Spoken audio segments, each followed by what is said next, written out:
A nossa luta é para que vocês possam ser quem vocês são, porque se fere a existência dos nossos filhos, filhas e filhos, seremos resistência. Toma! All the monsters of the world! Chegou a hora de saírem de suas tocas. Todos estão sob nosso controle. Ou você se une a nós, ou estará contra nós. It's me, Juno. Floating the cup, bodies everywhere. I stand still, I don't give a fuck. I give up emotions now, bitch, I'm a boss. I became a model for survival to this point. Think the girl is on, what you waiting for? Really more fun, body on the phone. I sit down my soul, and now I live and breathe into the dark, dark, dark, dark, dark, dark. Turn me into my home, and I transform you in marble, dark, dark, dark. I put down my soul, and now I live and breathe into the dark, dark, dark. Turn me into my home, and I transform you in marble, dark, dark, dark, dark. Meet little sound, I need, but then they can't resist. Home and house, I still. Please fix your eyes on me. I wish my goodbye kiss before they become so beast. I'm super monster, super, super bad, super bad, super monster, super, super bad, super bad, super monster, super, super bad, super bad, super monster, super, super bad, super bad.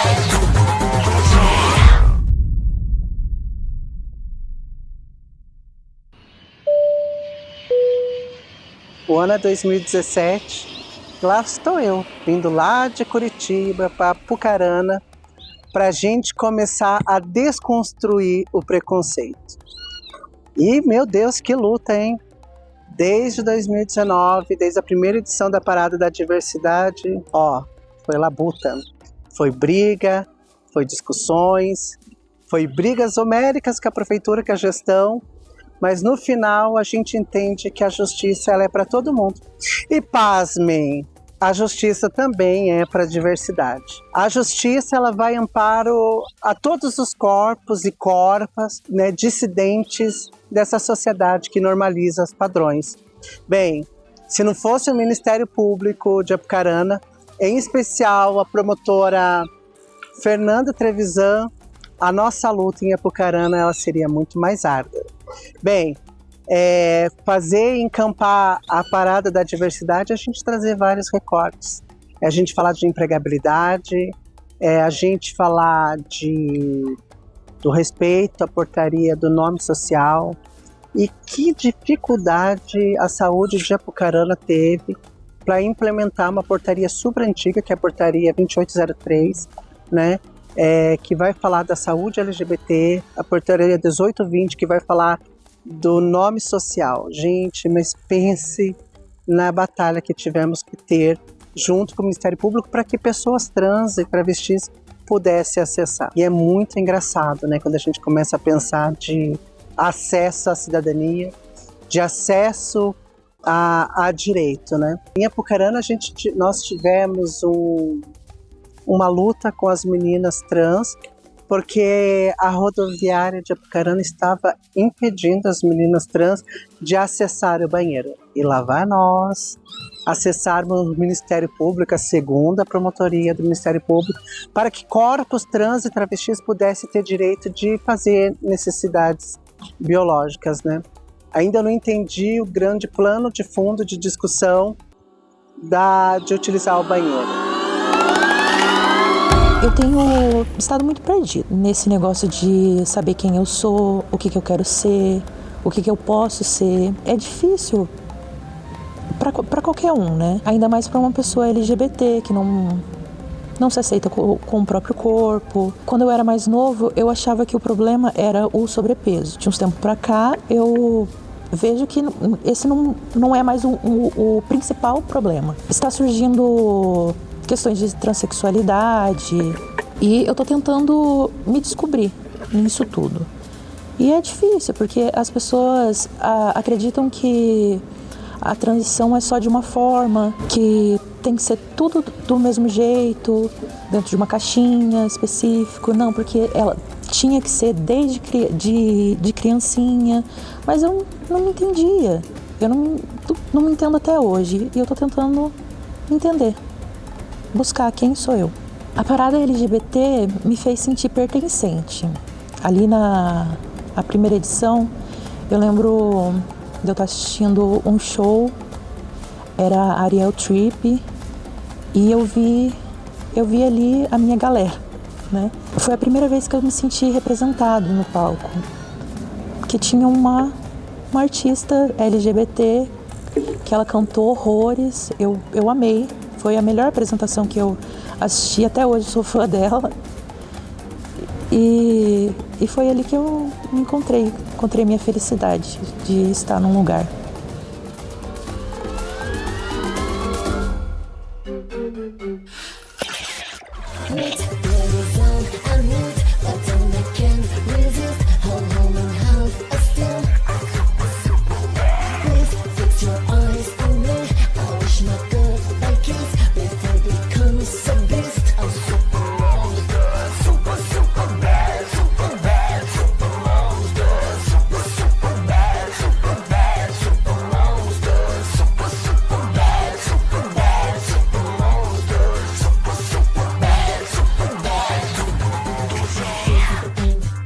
Oi, meu nome é Dani, sou lésbica, mãe atípica, tenho 3 filhos, sou PCD também, que eu tenho deficiência visual.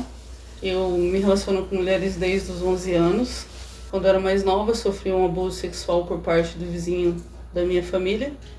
Meus pais são evangélicos e fui obrigada a casar com um homem, me relacionei com um homem, acabei engravidando, fui obrigada a casar com uma pessoa que eu nunca quis. Tive uma vida meio complicada, tive depressão, ansiedade, e quando a parada chegou em Apucarana, em 2019, eu ficava num mundo muito fechado e com a parada eu consegui me libertar, ser mais livre. Eu ajudei algumas reuniões, participei de algumas reuniões da parada também. E a parada pra mim foi muito importante, porque antes eu sofria muito mais preconceito, antes de ter parado em Apucarana, sofri muito preconceito por causa da sociedade. E hoje em dia tá um pouco mais tranquila, não tanto, entendeu? Mas tá tranquilo. O mais difícil para mim é o preconceito familiar. Preconceito com... Meus pais são evangélicos e, meu irmão é gay também, mas ele tem um preconceito comigo e aí fica mais difícil, entendeu? A convivência em casa, como eu moro com meus pais, aí a convivência é mais difícil. A mais dificuldade mesmo que tem é o preconceito familiar mesmo. O preconceito familiar que pesa mais para mim.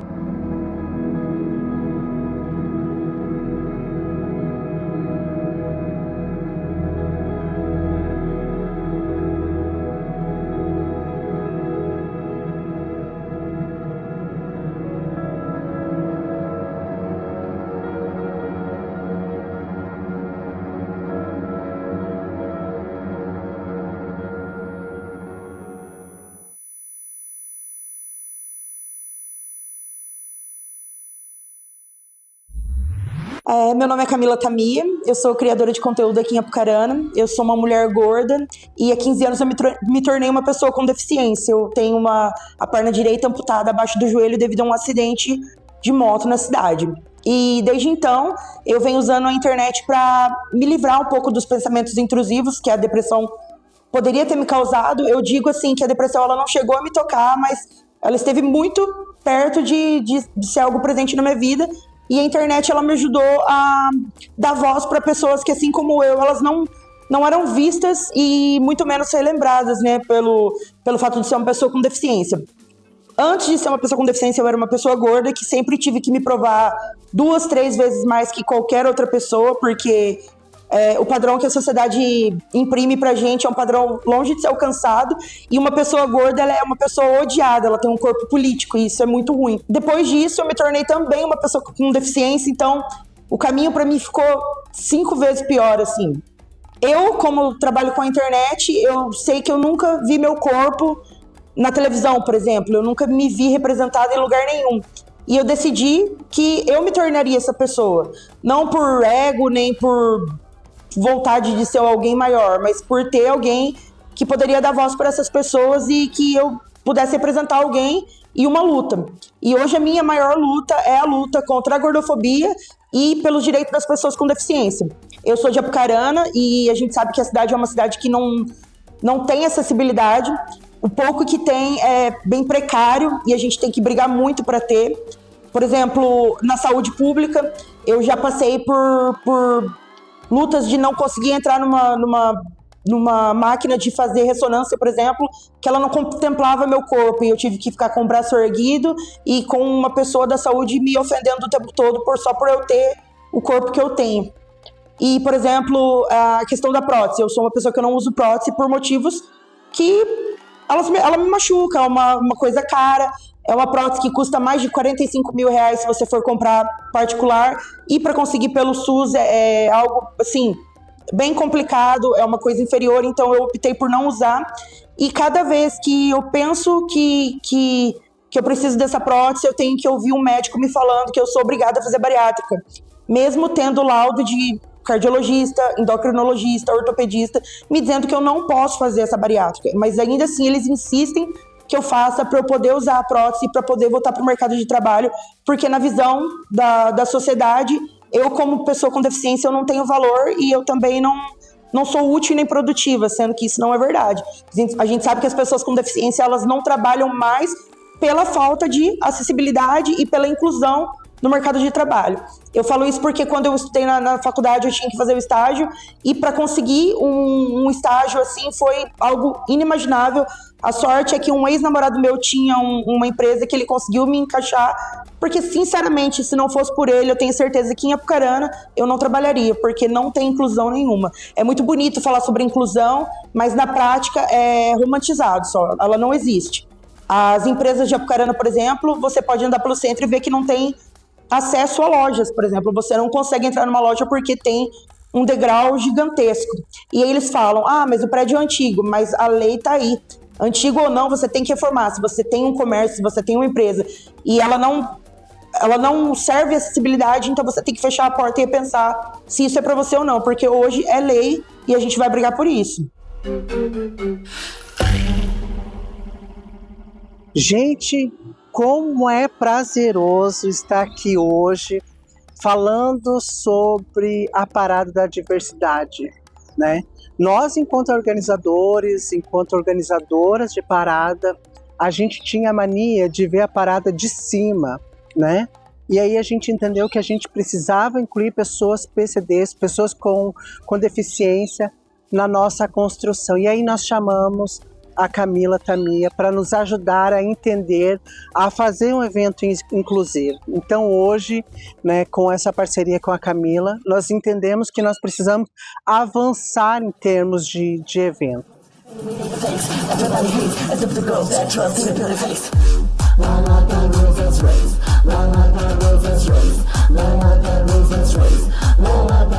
Meu nome é Juliana, eu sou moradora de Apucarana, eu sou artista. Eu sou atriz, cantora, dançarina, artista performática no geral. E tenho um podcast também. E sou mulher. E antes de tudo isso, eu sou trans. Quando a gente fala que a gente é trans, acho que a primeira coisa que vem na cabeça das pessoas é putz, quanta dificuldade ela já não passou. E realmente, não foram poucas. Não serão as primeiras, não serão as últimas. Mas a gente tem que entender onde funciona a nossa cabeça e com o que a gente quer viver. E eu quero viver para ser feliz. Eu acho que independente do que as pessoas pensam ou do que as pessoas acham que sabem sobre mim, assim como qualquer outra pessoa, uma pessoa trans também tem uma história. Por isso que lá no começo, quando eu falei que eu era mulher e antes de tudo, antes de ser trans eu era mulher, é porque a gente entende que a gente é trans quando a gente precisa passar por esse processo.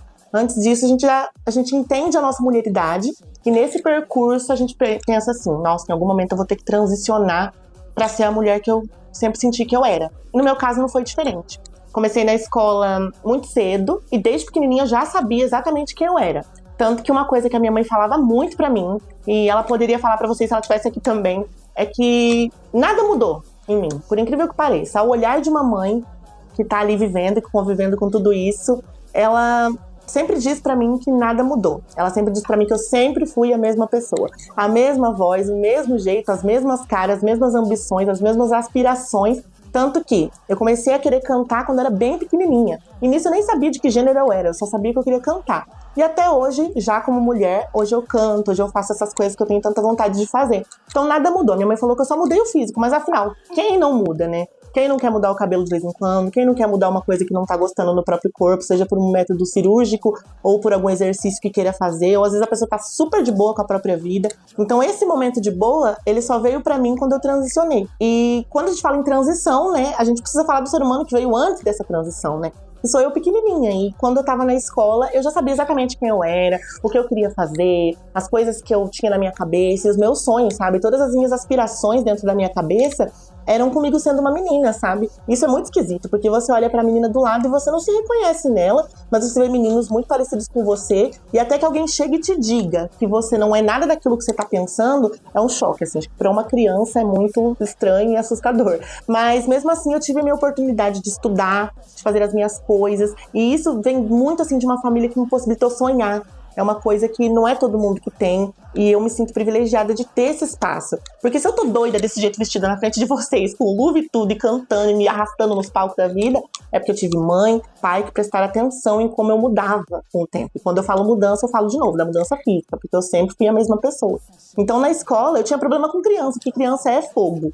Então as outras crianças ficavam, ai, e pros meninos era, ai, que menino estranho, esse menino é muito afeminado, e pras meninas era, pipipipopopó, esse menino aí é meio, sei não, será que ele anda com a gente? E no final sempre dava certo, porque eu fazia amizade com as menininhas, a gente se divertia, e com os meninos não era lá a melhor convivência. Mas eles também ficavam meio encantadinhos pelo charme da boneca. Mas assim, com o tempo, eu virei uma pessoa muito, muito fechada. Eu comecei a sair com os meus amigos, porque eu tinha um amigo gay e uma amiga lésbica, né? E esses dois amigos meus falaram assim, não, já tá na idade de beijar na boca. Eu falei, opa, então tá bom, vamos lá, vamos começar. Como é que faz? Quem que ensina? A gente fez uma rodinha assim. A gente fez uma rodinha, acho que é hora. Tô com medo, né? É muito diferente. Aí eles me levaram pra uma balada gay. E aí, gente, eu tô contando essa história porque ela foi o estopim pra eu entender o que era transexualidade. Porque até então eu achava que eu era menina, entendia isso, mas o que é trans? Ninguém falava. Gente, tô fazendo esse paralelo só pra vocês entenderem o que é um amigo gay, o que é uma amiga lésbica e o que é uma trans no meio disso tudo. Aí eles me levaram pra essa balada gay. E foi lá que eu descobri que eu era trans. Por quê? Porque todos os meninos que chegavam em mim, eu não conseguia ficar. E aí meu amigo falou, mas meu Deus, a gente tá numa balada gay, aqui é liberado, todo mundo pode fazer o que quiser. E eu não conseguia ficar com nenhum menino gay que chegava em mim. Aí quando eu cheguei em casa e refleti várias vezes, eu parei e pensei, eu acho que eu não consigo ficar com nenhum homem, nenhuma mulher que chegue perto de mim, porque essas pessoas me enxergam como um homem. E foi aí que veio a minha ficha caiu, assim, virou a chave na minha cabeça. Eu entendi que eu só começaria a gostar de pessoas que me enxergassem como a mulher que eu era. Aí eu entendi que eu era trans. Foi basicamente isso. Quando eu descobri que eu era trans, foi aí que eu nasci de novo. Eu voltei a falar com as pessoas, eu voltei a entender quem eu era, voltei a me expressar melhor, porque agora eu era eu. Eu não era mais uma ideia dos meus pais sobre mim. E aí, nisso, eu comecei a ser artista de verdade. Aquele sonho que eu tinha de cantar, de fazer as coisas, passou de ser uma ideia de mim pequenininha, me imaginando uma mulher loira, e virou realidade quando hoje eu sou uma mulher loira que canta. Então, depois da transição, eu comecei a fazer pequenas apresentações, compor minhas músicas, e aí veio a parada LGBT de Apucarana, que foi a primeira que teve aqui, inclusive. Eu não tô falando de qualquer parada, eu tô falando da primeira. E na primeira parada, eu tive a honra de ter sido convidada pela Renata pra abrir a primeira parada de Apucarana. Gente, pensa bem. Era a primeira parada, um evento canônico para as gays da cidade de Apucarana, porque aqui nunca tinha tido um evento de diversidade, e eu ter sido a primeira artista a subir e a cantar no trio elétrico. Pra mim foi uma honra, porque eu nunca tinha cantado num trio, nunca tinha cantado numa parada, nunca tinha cantado pra tanta gente, que falei, não, realmente, tô realizando meu sonho, é aqui que eu sou o próprio RBD, né? Pensei. E aí, quando eu subi no palco, eu fiquei com um pouquinho de medo, confesso. Porque eu pensei assim, putz, é o primeiro evento, nossa cidade tem um viés bem conservador. E eu pensei, meu Deus, se eles quiserem matar alguém, vai ser a primeira atração. Eu vou ser a primeira a morrer, né? Não, mas graças a Deus não morri, gente. Tô aqui, tá? Aqui é em carne e osso e vida também. E a parada me ensinou tanta coisa, porque desde ali a gente foi acompanhando o processo da parada. A mudança de trio, a mudança de palco, a organização, os artistas que vinham, quem a gente recebia de fora da cidade pra cá, quem a gente já tinha aqui, a gente abraçava um pouquinho mais, as pessoas que a gente abria oportunidade pra entrarem e fazerem, né? Então, assim, pra mim foi incrível, porque a parada me ensinou a ter menos medo de gente, menos medo de público, mais vontade de falar com as pessoas e entender que quem tá na mesma comunidade que eu também precisa dessa atenção, porque todo mundo tem direito a entretenimento. Porque as pessoas esquecem que as pessoas que não estão na mesma situação que nós, por exemplo, de privilégio, poder estudar, de ter uma família legal, as pessoas pensam que essas pessoas são invisíveis. E não, essas pessoas precisam ter um dia pra elas irem pra rua, pra se divertir, pra encontrar seus semelhantes, pra beijar, pra abraçar, pra curtir e pra comemorar o amor delas.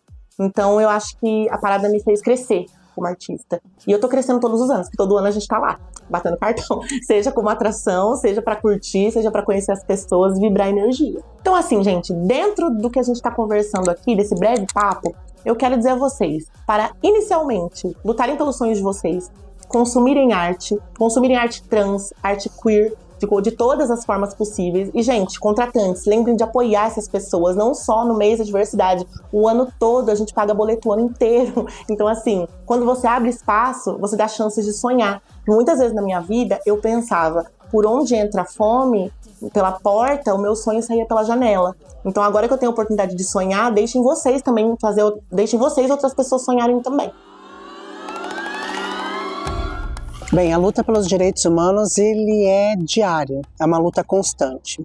E aí a gente fica pensando enquanto sociedade, em que é que nós vamos lutar? Bem, nós temos alicerçado dentro do Coletivo Unificar, que é organizador da Parada da Diversidade, o diálogo constante com várias causas. E uma delas é o combate à HIV/AIDS, né?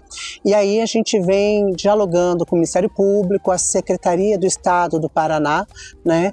E quando nós botamos a Parada da Diversidade para fazer, a gente sai para a rua com no mínimo 7 mil preservativos, 5 mil gel lubrificante e autoteste para que a população possa se testar, né? A gente entende que a demanda do HIV ela precisa ser estendida a todo mundo, não é a população LGBT, não existe mais grupos chaves, a gente entende que a população heteronormativa também precisa se testar. E a gente está falando de SUS, né? Quando a gente traz a parada, nesse último ano, a parada ela trouxe como eixo central o SUS, né? E tudo que abarca. Então, trazer a parada de diversidade é falar do nome social, é o direito à empregabilidade, é o direito à moradia, o direito de você ter uma abordagem policial respeitosa, o direito de uma mulher trans ter o seu nome social colocado dentro do boletim de ocorrência, porque tudo isso a parada da diversidade ela debate. E você vai ver que a Parada da Diversidade ela é um divisor de águas na cidade de Apucarana. E eu posso dizer que desde 2019 essa cidade nunca mais foi a mesma. É sobre isso. Reflitam, né? Direitos humanos existem para todos os humanos.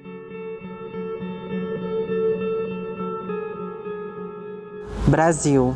O país no mundo que mais mata mulheres travestis e transexuais e o que mais consome pornografia trans. E a pergunta que eu quero fazer para você hoje: qual o valor de uma vida trans? Olá, me chamo Isabela Queiroz, mulher trans, preta e periférica, nascida e criada na cidade de Apucarana, filha de uma mulher batalhadora, mulher cristã, que hoje já não está mais aqui entre nós, mas que eu sempre levarei com muito orgulho. E todos os ensinamentos e tudo que essa mulher maravilhosa fez pra mim, isso pra sempre eu vou levar comigo. Meu pai também, muito trabalhador. Não tive muito contato com o meu pai na adolescência e infância, porém hoje em dia temos um contato muito bom. É uma pessoa muito boa pra mim, que eu amo muito de coração. E agora eu quero deixar pra vocês um pouquinho de como é ser trans hoje em dia. Foram 10 anos de transição ao total, desde que eu saí da minha casa aos 17 anos. Vou contar um pouquinho de antes da transição. Foi assim, saí de casa aos 17 anos. Não foi muito fácil, né? Como não é fácil pra ninguém, assim, hoje em dia, não romantizando, mas hoje em dia tá um pouco mais fácil, mas não é fácil pra ninguém. Pra mim a caminhada foi muito difícil, tive que sair da minha casa, abandonar estudo, abandonar família e tudo. Eu tinha um sonho muito grande, que era ser bailarina, inclusive foi nesse teatro aqui onde eu comecei tudo, entendeu? É muito gratificante pra mim estar fazendo isso hoje aqui, que foi onde eu comecei tudo. Infelizmente a vida nos encarrega de apronta várias ciladas com a gente que não consegui concluir tudo que eu queria e realizar todos os meus sonhos. Graças a Deus está tudo se encaminhando. Bom, participar da parada para mim foi muito importante porque eu fui nascida e criada aqui, então para mim isso foi muito, muito especial. Poder mostrar, é como se fosse uma vitória. Assim, para mim é uma vitória muito grande porque eu pude mostrar que eu consegui me tornar quem eu sempre quis, quem eu sempre fui e mostrar isso para a sociedade. Porque assim, há 10 anos atrás, o sonho de todo LGBT aqui da cidade de Apucarana era que tivesse uma parada, né? Era que tivesse um movimento, algo que nos representasse, que mostrasse a gente, que não ocultasse tanto a gente. Então, para mim, isso foi muito gratificante mesmo. Então, participar da parada, para mim, foi extremamente importante numa questão de autoconfiança comigo mesmo, de mostrar que eu consegui, que eu venci, para outras meninas também não desistirem, seguirem o caminho, entendeu? E conquistarem tudo que sempre deseja, que é isso, que são coisas simples, coisas pequenas que para muita gente são coisas fúteis, mas não são. Isso é muito importante para nós.